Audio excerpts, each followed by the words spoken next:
अस्सलाम वालेकुम, नमस्कार, सत श्री अकाल एंड गुड इवनिंग। मैं हूं आरज़ू काज़मी और आप हमेशा की तरह से देख रहे हैं भेजा फ्राई। बिल्कुल जी, भेजा फ्राई के नए एपिसोड के साथ हम हाजिर हैं और सबसे पहले आज की गर्मा-गर्म खबर। बिल्कुल जी और इससे पहले कि हम न्यूज़ की तरफ चलें, आप सबसे रिक्वेस्ट है कि जिसने भी हमारे चैनल को सब्सक्राइब नहीं किया है, प्लीज़ हमारे चैनल को सब्सक्राइब करना ना भूलिएगा।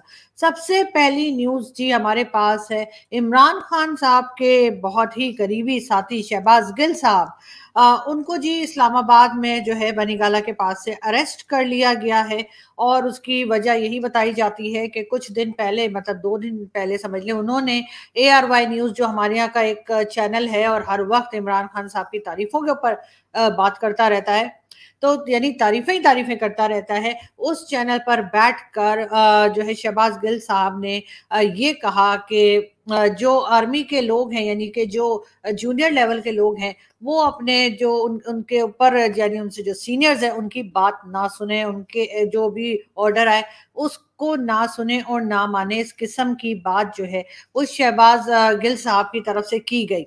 अब उसके बाद क्या सोचा था कि सरदार बहुत खुश होगा, शाबाशी देगा। तो बिल्कुल जी, उसके बाद ये हुआ कि जी सरदार बहुत खुश हुआ, सरदार ने शाबाशी भी दी और साथ ही साथ शहबाज गिल साहब को आज अरेस्ट कर लिया गया है। उसके बाद कहा यह जा रहा है कि जी सबसे पहले फवाद चौधरी साहब का स्टेटमेंट आया, उनका कहना ये था कि जी शहबाज गिल साहब को अगवा कर लिया गया है, यानी कि शहबाज गिल किडनैप हो गए हैं। अब कोई पूछे फवाद चौधरी साहब से कि पुलिस ने अरेस्ट किया है तो आप किडनैप क्यों बता रहे हैं, यानी कि आप और पब्लिक को जो है वो मिसगाइड कर रहे हैं। लेकिन बहरहाल अभी न्यूज़ आ गई है और ये न्यूज़ बिल्कुल कंफर्म है कि जी शहबाज गिल साहब को अरेस्ट कर लिया गया है। उनके ऊपर मुख्तलिफ केसेस बने हैं जिसमें कि गद्दारी का मुकदमा भी है, यानी कि अभी तक इमरान खान की पार्टी जो है वो हमारे यहाँ के जर्नलिस्ट और पॉलिटिशियंस और दूसरे लोगों को गद्दारी के सर्टिफिकेट बांटती थी। अब वही सर्टिफिकेट उनके अपने ही पार्टी के मेंबर को मिल चुका है और उसके बाद हम देखते हैं कि क्या क्या हो रहा है। साथ साथ जी ये बात भी चली है, शेख रशीद साहब, यानी कि शेख रशीद साहब को कौन नहीं जानता। वैसे तो शेख साहब आज मेरे ख्याल है जाग रहे होंगे, लेकिन पता नहीं ये उनकी सोई हुई पिक्चर इन लोगों ने क्यों इसमें अपलोड की हुई है। बहरहाल शेख रशीद साहब ने स्टेटमेंट दिया है कि जी मुझे तो पता ही नहीं कि क्या कहा शहबाज गिल ने, मुझे तो जानता ही नहीं कि उसने क्या स्टेटमेंट दिया। जी आज तो 10 मुहर्रम है, मैं तो उसमें बिजी था, तो इसलिए मुझे तो कुछ नहीं पता कि क्या हो रहा है। जबकि इमरान खान के जितने सपोर्टर्स हैं, चाहे वो कोई पॉलिटिकल एनालिस्ट हो, चाहे वो जर्नलिस्ट हो, अगर उनसे बात की जाए और उनसे पूछा जाए कि सर शहबाज गिल ने ऐसा क्या कह दिया, तो वो साफ साफ कहते हैं कि जी हमने तो आज सुना ही नहीं, हमें तो पता ही नहीं उसने क्या कहा। अगर उन्हें हमें पता हो कि उन्होंने क्या कहा है तभी हम कोई स्टेटमेंट दे सकते हैं। यानी कि सब लोग जो हैं वो अपनी अपनी लाइन पकड़ रहे हैं और भागे जा रहे हैं। मगर साथ साथ जी मोनिस इलाही जो कि पंजाब के CM जो आज इमरान खान ने आजकल बना रखे हैं, परवेज इलाही, उनके बेटे हैं और मोनिस इलाही का कहना है कि जी इमरान खान को भी खतरा है और इमरान खान को भी अरेस्ट किया जा सकता है, जिसके लिए वो पंजाब पुलिस को भेज देंगे इमरान खान की प्रोटेक्शन के लिए। लेकिन पूछना ये था कि इमरान खान जो है वो फेडरल गवर्नमेंट में बैठे हैं और वहां पे पंजाब गवर्नमेंट का क्या काम है। दूसरी बात ये कि इमरान खान साहब प्राइम मिनिस्टर है नहीं, वो प्राइम मिनिस्टर थे था समझे ना आप लोग। तो वो प्राइम मिनिस्टर थे और उनको जो है इस तरह से किसी और प्रोविंस की पुलिस आकर प्रोटेक्शन नहीं दे सकती। ये बात मेरे ख्याल है कि मोनिस इलाही को समझनी चाहिए और उन्हें पता होना चाहिए। और सबसे पहले जी ये न्यूज़ के शहबाज गिल साहब को जो है वो फड़ लिया गया है, पुलिस ने उनको अरेस्ट कर लिया है, ये न्यूज़ ब्रेक की थी मुराद सईद साहब ने, जो कि इमरान खान साहब के काफ़ी फेवरेट और पसंदीदा और क्लोज और कहना चाहिए कुचीकू जो है वो मिनिस्टर रह चुके हैं। तो अब आप मत पूछिएगा कुचीकू क्या होता है, ठीक है ना, मैं नहीं बताने वाली। खैर तो उन्होंने सबसे पहले अपने ट्विटर पे ये लगाया कि जी शहबाज गिल साहब को अरेस्ट कर लिया गया। लेकिन अब शहबाज गिल साहब के ड्राइवर का भी जो है वो एक स्टेटमेंट आया है, हम वो देख लेते हैं पहले और फिर बात करते हैं। मैं और शहबाज गिल साहब जा रहे थे बनीगाला से, तो जैसे ही इमरान खान चौक पहुंचे हैं वहाँ पर कोई 15 से 20 गाड़ियाँ थी बगैर नंबर प्लेट की और ब्लैक शीशे थे उनके। उसके बाद ना हमें कोई इन्होंने कोई वारंट दिखाया, ना कोई पेपर, कुछ भी नहीं। उन्होंने क्या नाम है, गिल साहब को उतारा है, शीशे भी उनके गाड़ी के तोड़े क्लाशनकोव के बटों से कि जैसे इसमें कोई दहशतगर्द बैठा हुआ है। मैं चुप करके बैठा रहूं, उन्होंने हमें क्या नाम है, मुझे उनको उतारा है, लाते उनको भी मारी है, कड़िया पहना दी है कि जैसे ये कोई कत्ल करके आ रहे या कोई ऐसे जुर्म किया हुआ है। मेरे ऊपर भी उन्होंने तशद्दुद किया है। फिर उसके बाद मुझे रोक के मुझे क्लाशनकोव यहाँ मारे बैग पे के मोबाइल दो, उसका डेटा दो, किधर है? मैंने उनको नहीं दिया, उन्होंने मेरे ऊपर भी तशद्दुद किया है। तो उनको बिठा के गाड़ी में, कोई 15 से 20 गाड़ियाँ थी और सारी प्राइवेट गाड़ियाँ थी, कोई नंबर प्लेट नहीं था, कोई शीशे, कोई ब्लैक शीशे थे उनके। और जी, ये शहबाज गिल साहब के ड्राइवर थे और इनका स्टेटमेंट आपने सुना। और वैसे हाथ में जो पट्टी थी उसमें खून मुझे काला नजर आ रहा था, ब्लैक कलर का। खून सफेद होता तो मैंने सुना है, लेकिन खून ब्लैक होता पहली बार देख रही हूँ। और मेरा ख्याल है कि जल्दबाजी में वो शायद इंक वगैरह उन्होंने डाली अपने हाथ में बताने के लिए कि बड़ी चोट लगी है। लेकिन साथ साथ शायद ये लोग भूल गए हैं पीटीआई वाले कि जब इनकी गवर्नमेंट थी उस वक्त अफसार आलम साहब जो कि जर्नलिस्ट हैं उन्हें गोली मारी गई, साथ साथ जो है वो असतूर के ऊपर मारपीट हुई, और दूसरे कई हमारे जर्नलिस्ट साथी जो हैं और पॉलिटिशियंस जो हैं उनके ऊपर क्या कुछ किया गया। उस वक्त तो इमरान खान और उनकी पार्टी ने कोई बात नहीं की। लेकिन खैर, हम आगे बढ़ते हैं और हम आपको बताते हैं कि जी शहबाज गिल साहब का भी एक स्टेटमेंट है हमारे पास। मेरे ख्याल है ये उनके अरेस्ट होने के बाद का होगा यकीनन। यहाँ पर बहुत सारे बावले कुत्ते फिर रहे हैं इस मुल्क में। सबसे पहले उन्हें पटा डालने की जरूरत है। जब उन बावलों कुत्तों को पटा डाल के उन्हें बड़े वाला इंजेक्शन लगा ना, जो बावले कुत्तों को लगना चाहिए, तो उसके जी, तो शहबाज गिल साहब जो कुछ कह रहे थे, मेरा ख्याल है कि ये हमारी पुलिस ने भी सुन लिया और ये हमारे एस्टेब्लिशमेंट ने भी सुन लिया और उसी पे अमल हो रहा है। मगर खैर, देखते हैं कि आगे कहाँ तक ये बढ़ते हैं और कहाँ तक जो है ये बात जो है आगे जाती है। लेकिन साथ साथ हम ये भी बता दें कि इससे पहले जो मैं आपको नाम बता रही थी हमारे यहाँ के जर्नलिस्ट और दूसरे लोगों के एक्टिविस्ट और कई तरह के लोगों को जो है किडनैप किया गया और या फिर अरेस्ट किया गया, और इमरान खान के दौर में। और उसके बाद यही शहबाज गिल साहब कहते थे कि जी लड़की के भाई ने मारा होगा, किसी लड़की को छेड़ रहे थे, उनके भाई ने आके मार दिया। तो या फिर उनके भाई आके उठा कर ले गए, चाहे वो मतीउल्लाह जान साहब हो, चाहे सत्तूर हो, चाहे अफसार आलम साहब हो, और बेशुमार नाम है हमारे सीनियर जर्नलिस्ट के और हमारे यहाँ के बेहतरीन जर्नलिस्ट के जिनके साथ ये सब कुछ होता रहा इमरान खान साहब के दौर में, यानी इमरान खान साहब की गवर्नमेंट के होते हुए। तब तो शहबाज गिल साहब कुछ इसी किस्म की स्टेटमेंट दिया करते थे कि शायद किसी लड़की के भाई ने मारा है। तो अभी भी यही कहना चाहिए कि शायद कोई लड़की के भाई जो है वो उठाकर ले गए शहबाज गिल साहब को। तो फिर उन्हें पता चलेगा कि उनकी जो पहले वो जिस किस्म की स्टेटमेंट दिया करते थे, वो स्टेटमेंट जो है जब अपने ऊपर ही अप्लाई होती है तो कैसा लगता है। साथ साथ जी जो आरिफ अलवी साहब हैं, हमारे जो प्रेसिडेंट है आरिफ अलवी साहब, उन्होंने भी जो है वो आपने देखा ही कि जिस तरह से हेलीकॉप्टर क्रैश हुआ था आर्मी का, उसके बाद वो अफसोस करने के लिए भी नहीं गए। उनका कहना था कि जी क्योंकि वहां के लोग बड़े अपसेट हैं पीटीआई से, तो इस वजह से वो वहां पे नहीं गए, डर के मारे कि वहां लोगों को क्या जवाब देंगे। मगर साथ साथ आज जब वजीरिस्तान में यानी नॉर्थ वजीरिस्तान में जो है मीर अली जो इलाका है नॉर्थ वजीरिस्तान में, वहां पर सुसाइड अटैक किया गया है जिसमें 4 हमारे यहाँ के फौजी एहलकार जो है वो शहीद हुए हैं। उसके ऊपर जरूर आरिफ अलवी साहब ने स्टेटमेंट दे दिया है कि जी उनको बड़ा अफसोस है। लेकिन सर ये अफसोस से कुछ होगा नहीं काम, आपको जो है इसके ऊपर मुकम्मल कार्रवाई करनी होगी ताकि इस किस्म के अटैक्स बंद हो। लेकिन साथ साथ हम आपको ये भी बताते चले कि जी असद कैसर साहब जो कि केपीके के चीफ मिनिस्टर भी हैं और इसके अलावा इमरान खान साहब की पार्टी के मेंबर भी हैं, और जाहिर है वहां पर इमरान खान साहब की पार्टी की ही गवर्नमेंट है केपीके में। ये अभी तक जी टीटीपी वालों को भत्ता दे रहे हैं। भत्ता माने तो हफ्ता या वो जो लेते थे ना वसूली, उस तरह के लोग आते हैं और ये लोग उनको भत्ता दे रहे हैं, उनको पैसे दे रहे हैं टीटीपी वालों को। ये हाल है, ये इन्होंने हालत कर दी है केपीके में। आराम से टीटीपी वाले आते हैं और इनसे पैसे निकलवाते हैं और चले जाते हैं, और ये उनको पैसे दे भी रहे हैं, यानी कि एक तरह से प्रोटेक्शन ही देना इसको माना जाएगा।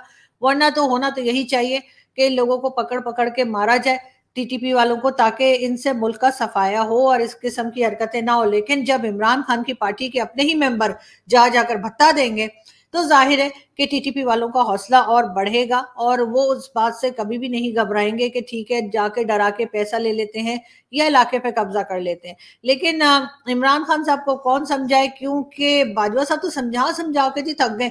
लेकिन एक चीज और है, बाजवा साहब से मुझे याद आया, सुनने में ये भी आ रहा है कि जी हमारे जो आर्मी चीफ हैं यानी कि जनरल कमर जावेद बाजवा साहब, हो सकता है कि वो उनको एक्सटेंशन मिल जाए और हो सकता है उस एक्सटेंशन को वो ओके भी कर दें।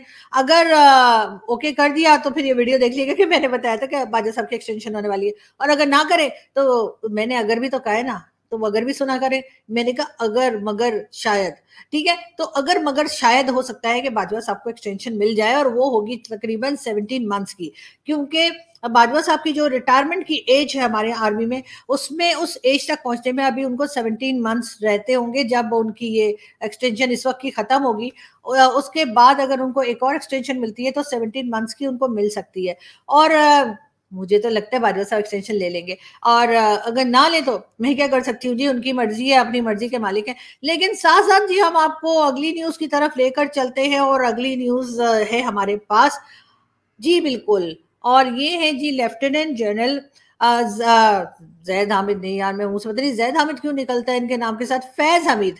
जी हाँ बिल्कुल, फैज हमीद साहब की न्यूज है, और फैज हमीद साहब को जी ट्रांसफर कर दिया गया है केपीके से, और अब वो चले गए हैं जी भावलपुर, और भावलपुर में उनको कोर कमांडर लगा दिया गया है, और यहाँ से उनको हटा दिया गया है केपीके से, क्योंकि लोगों का मानना है, या बहुत से लोगों का ये भी कहना है कि जब तक जनरल फैज हामिद जो है केपीके में रहते तो खान साहब भाग भाग के केपीके पहुंच जाते थे छुपने के लिए, और उसके अलावा अफगान बॉर्डर पे जो है अमन हो ही नहीं रहा था। उसकी एक बहुत बड़ी वजह जो है वो यही बताई जा रही थी कि जनरल फैज भी है, ये देखिए ये जब काबुल गए थे वो वहां पे कहवा शवा पी के वाह वाह करके आए थे, और आने के बाद उनको बाजवा साहब ने बड़ा डांटा था, पूछे बगैर चले गए, इमरान खान से कह के चले गए, मतलब मुझे बता के जाना था ना बेटा, मुझसे पूछा करो। तो उन्होंने जो है उसके बाद बहरहाल अब ये हुआ है कि इनको भेज दिया गया भावलपुर, और भावलपुर जो है वो काफी दूर है, पंजाब का काफी आगे का इलाका है। तो मेरा ख्याल है कि अब अगर इमरान खान साहब को जाके छुपना होगा तो उन्हें भावलपुर जाना पड़ेगा। और आप लोग मुझे क्या पूछ रहे हैं, आप लोग गूगल कीजिए और देख लीजिए भावलपुर कितनी दूर है, क्या मैं हर चीज मैं ही बताऊं, मतलब कुछ खुद भी करा करें आप लोग, मतलब आप लोग को बड़ी आदत हो गई ना आराम से बस न्यूज सुन लें और खुद कुछ ना आपको सर्च करना पड़े। तो सर्च कीजिए और जरा मुझे भी बता दिएगा भावलपुर की तरह, मैं कभी गई नहीं लेकिन मैं अब जाऊंगी भी नहीं। और वैसे ये है कि सिर्फ इन अकेले का ही ट्रांसफर नहीं किया गया है, इसके साथ साथ 2 लोग और हैं इनके साथ जिनका ट्रांसफर किया गया है, और वो भी मैं आपको बता देती हूँ। जनरल फैज हामिद के अलावा जी लेफ्टिनेंट जनरल सरदार हसन अजहर हयात साहब हैं, जिनको कि अब पोस्ट किया गया है पेशावर में, कोर्स कमांडर पेशावर हो गए हैं यानी कि जनरल फैज की जगह। इसके अलावा जी लेफ्टिनेंट जनरल खालिद जिया जो हैं मिलिट्री सेक्रेटरी के तौर पे पाकिस्तान आर्मी में अब से काम किया करेंगे। और इस तरह से ये 3 चेंजेस जो हैं, हमने 3 बड़े चेंजेस जो हैं पाकिस्तान आर्मी में देखे। अब लग यही रहा है कि जाहिर है कि इधर से उधर और उधर से इधर जब किया जाता है, और ऐसा किसी गेम में भी किया जाता है, अगर मैं गलत नहीं हूं तो मैंने एक बार देखा था कि बाजवा साहब खेल रहे थे, ठीक है। अब ये गेम मुझे नहीं आता, आप में से जिसको आता है तो वो मुझे बता सकते हैं, लेकिन बहरहाल अब हुआ ये है कि इधर से उधर और उधर से इधर लोगों को किया गया है, और इसका कोई ना कोई मतलब तो होगा। अब वो मतलब क्या है वो मुझे नहीं पता, जैसे मेरी समझ में आएगा मैं सबसे पहले आप लोगों को बताऊंगी। वैसे तो ये मैंने वैसे ही कह दिया, मगर खैर हम आगे बढ़ते हैं, और इसके अलावा हम आपको ये भी बताते चलें, लेकिन उससे पहले हम आपको एक वीडियो दिखाते हैं और फिर बात करते हैं।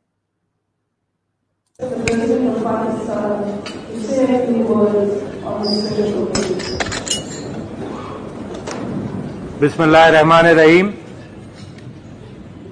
Your Royal Highness Crown Prince Mohammed bin Salman. Thank you. Your Royal Highness.